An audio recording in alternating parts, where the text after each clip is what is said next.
हा एक लेख मी लिहिला. त्याचं नाव आहे जाणीव.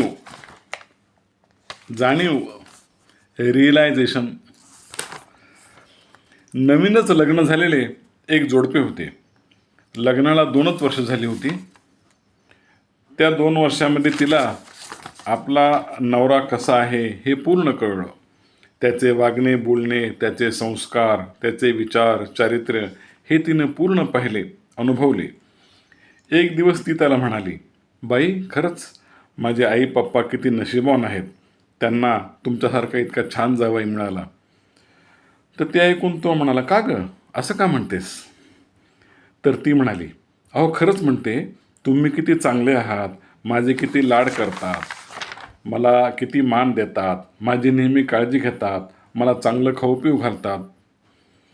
हे ऐकून त्याला हसूच आलं. तो म्हणाला, अगं बाकी तुझं म्हणणं ठीक आहे, पण खाऊ पिऊ घालतात म्हणजे काय? तो तर तुमचा हक्कच आहे.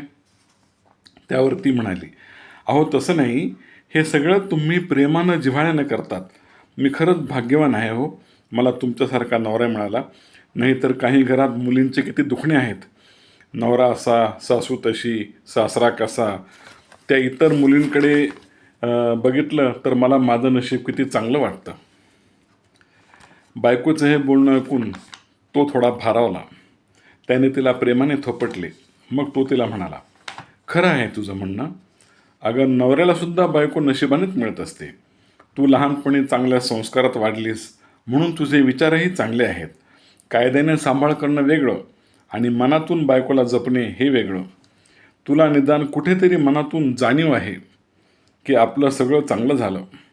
काही ठिकाणी तर मुलींना ती देखील जाणीव नसते. यावर ती म्हणाली, हो खरं आहे बाई, अनेक मुली उद्धट असतात. नवऱ्याशी वागताना व बोलताना नेहमी आक्रमक पवित्रा घेतात. त्यांना कशाचीही जाणीव नसते. मग शेवटी तो तिला म्हणाला, हे पहा, नवऱ्याच्या अप्रत्यक्ष उपकारांची जाणीव असायला हवी प्रत्येक स्त्रीला. तुला सतत याची जाणीव असते, यातच मला खूप समाधान वाटतं. अशा रीतीने त्या नवविवाहित जोडप्याचा संवाद झाला आणि पुढे त्यांचा संसार आणखी सुखात झाला. तर तात्पर्य काय? प्रत्येक मुलीने असा विचार करावा